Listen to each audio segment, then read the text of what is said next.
चीन में कहावत है, पड़ोसियों में कभी प्रेम नहीं हो सकता। शी जिनपिंग इस कहावत पर पूरा यकीन करते हैं। चीन के अपने किसी भी पड़ोसी देश के साथ अच्छे रिश्ते नहीं हैं। सभी के साथ चीन का तनाव है, फिर चाहे वो भारत हो, जापान, ताइवान या फिर रूस। सभी पड़ोसी देशों को चीन अपनी हेकड़ी दिखाता है, समय समय पर दादागिरी दिखाता है और इंच इंच जमीन हड़पता जाता है। भारत की जमीन पर भी चीन सालों तक बुरी नजर गड़ाए बैठा रहा। अभी पिछले 9 महीने से चीन भारत की जमीन पर बुरी नजर गाड़ कर बैठा रहा, लेकिन चीन का दांव उल्टा पड़ गया और पूरी दुनिया में चीन बदनाम हो गया। शी जिनपिंग की लेकिन धौंस जमाने की हेकड़ी खत्म कैसे हुई? कैसे एक फोन कॉल से शी जिनपिंग थर्रा उठे? देखिए टेली सीरीज के इस एपिसोड में big boss shocks from super power. 11 फरवरी 2021 White House America. White House में जो बाइडेन को आए 22 दिन हुए थे। अमेरिकी राष्ट्रपति पद की शपथ लेने के साथ ही वो एक उधेड़ बुन में उलझे थे। उलझन ये कि शी जिनपिंग को कैसे डील करना है। जैसे डोनाल्ड ट्रंप करते थे, क्या ठीक वैसे ही? ट्रंप तो चीन को दुश्मन नंबर 1 मानते थे। चीन की कम्युनिस्ट पार्टी को इंसानियत के लिए खतरा बताते थे। रेड आर्मी को ट्रंप के जमाने में अमेरिकी सेनाएं हर मोर्चे पर टक्कर देती थी।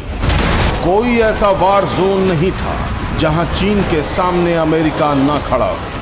दोनों देशों में युद्ध के हालात कई बार बने। कोरोना विस्फोट के बाद परमाणु बम फटने तक की नौबत आ गई थी। चुनावी रैलियों में ट्रंप की तरह जो बाइडेन भी चीन को चीर फाड़ देने की धमकियां देते रहे थे। लेकिन वो चुनाव था। बाइडेन चीन को सबक सिखाने के दावे कर जीत गए। अब वो दुनिया के सबसे ताकतवर लीडर हैं। युद्ध भड़काने की तोहमत उन्हें मिले, ये मंजूर उन्हें नहीं होगा। ऐसे में चीन पर चाबुक चलाने का सही मौका जो बाइडेन को भारत ने दिया। ये तारीख थी 8 फरवरी। प्रधानमंत्री मोदी और जो बाइडेन ने फोन पर बात की।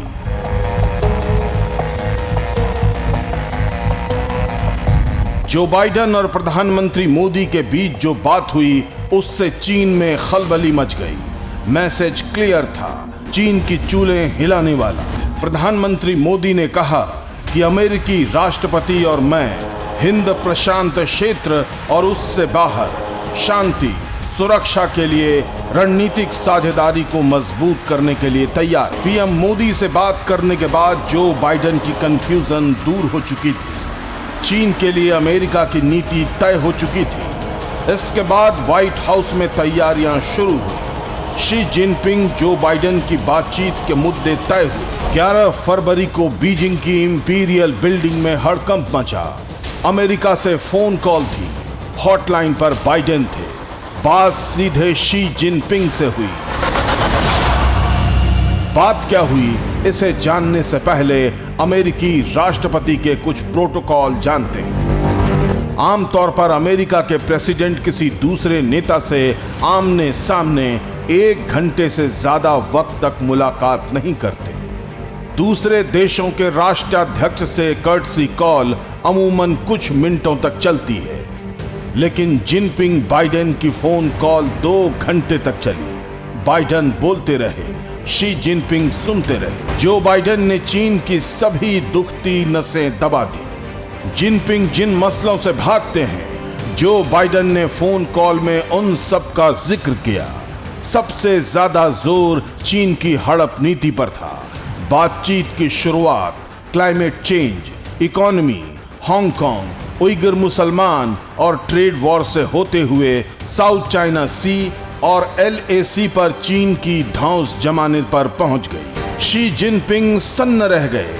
जो बाइडेन बख्शने के मूड में नहीं थे। ड्रैगन आर्मी की बारूदी साजिशें गिनाकर जो बाइडेन ने लाल सुल्तान के होश फाख्ता कर दिए। फिर बात सिर्फ LAC पर होने लगी। सुपर पावर ने भारत का स्टैंड लिया। LAC पर युद्ध का माहौल बनाने के लिए रेड आर्मी को लताड़ा और सीधे भारत की शर्तों पर समझौते का ऑर्डर सुना दिया। जिनपिंग बाइडेन की फोन कॉल खत्म होने के साथ ही LAC से चीनी सेना की भगदड़ शुरू हो गई। चीन के टैंक लौटने लगे, चीन के तंबू कनात उखड़ने लगे। लेकिन ये जानकर हैरानी होगी कि ड्रैगन आर्मी का रिटर्न टिकट 6 नवंबर 2020 को कंफर्म हो गया था। 8वें राउंड की टॉप कमांडर लेवल मीटिंग में चीनी कमांडर घुटने के बल आ गया था, लेकिन बीजिंग से चीनी सेना की वापसी का संकेत नहीं मिला। जिनपिंग मौसम बदलने का इंतजार कर रहे थे। बर्फ पिघलने के बाद आघात का प्लान था, जिस पर प्रधानमंत्री मोदी के मास्टर स्ट्रोक ने पलीता लगा दिया। सुपर पावर के पावरफुल पंच से ड्रैगन का जबड़ा टूट गया। जो बाइडेन ने चीन के खिलाफ स्पेशल टास्क फोर्स बनाई। इस टास्क फोर्स में रक्षा विभाग, पेंटागन के अफसर हैं। चीन की अकड़ ढीली करने के लिए अमेरिका ने जंगी बेड़े चीन सागर में तैनात कर रखे हैं। चौतरफा घिरा ड्रैगन घबरा गया। हौसले पस्त होने के बाद भारत के आगे सरेंडर को मजबूर हो गया।